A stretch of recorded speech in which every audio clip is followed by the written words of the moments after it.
Hello అండి. ఈరోజు recipe bread omelette.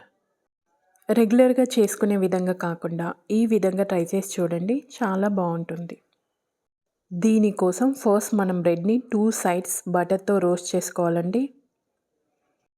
ఆ తర్వాత ఎగ్స్‌ని బీట్ చేసుకొని అందులో వేయించుకున్న ఆనియన్స్, పచ్చిమిర్చిని యాడ్ చేసుకోవాలండి. ఆనియన్స్ కాస్త రెడ్డిష్ కలర్ వచ్చే వరకు వేయించుకోవాలండి. ఇప్పుడు మనం అందులో పసుపు, ఉప్పు, కారం, ధనియాల పొడి, కొత్తిమీర అన్నీ యాడ్ చేసుకొని మిక్స్ చేసుకోవాలండి. ఆ తర్వాత మనం రోస్ట్ చేసి పెట్టుకున్న బ్రెడ్‌ని ఇందులో డిప్ చేసుకొని పెనం మీద వేసుకోవాలండి. ఇప్పుడు మనము మళ్ళీ ఎగ్ మిక్చర్‌ని ఒక లేయర్ లాగా అప్లై చేసుకోవాలండి.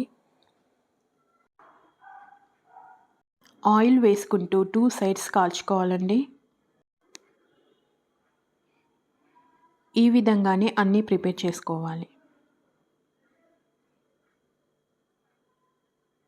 ఇది బ్రేక్‌ఫాస్ట్ లాగైనా, ఈవినింగ్ స్నాక్స్‌లోకైనా, పిల్లల బాక్స్‌లోకైనా చాలా బావుంటుందండి.